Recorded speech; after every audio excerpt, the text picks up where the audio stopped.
Hiljaksi peilin, kauniin ja koristeellisen. Katsoin kuvaani, hymyilin ja ymmärsin.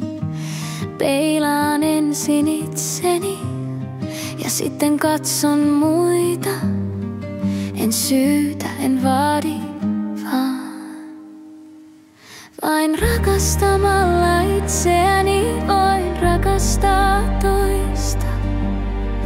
Näkemällä itseni näen muut.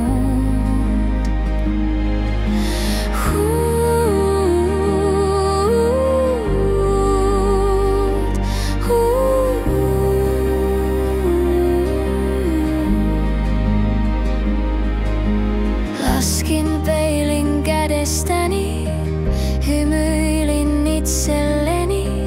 Tiesikö ystäväni, minkä lahjan antoi? Ymmärsikö, minkä oivalluksen toi? Kyvyn katsoa, nähdä ja rakastaa. Sillä vain rakastamalla itseäni voin rakastaa toista. Näkemällä itseni näen muut.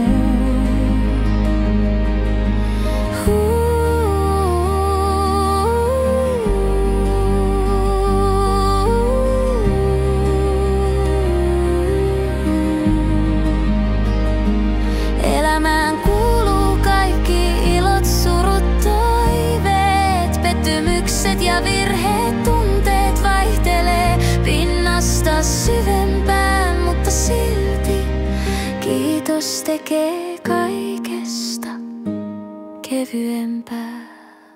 Ja muista, rakastamalla itseään voi rakastaa toista. Näkemällä itsensä näkee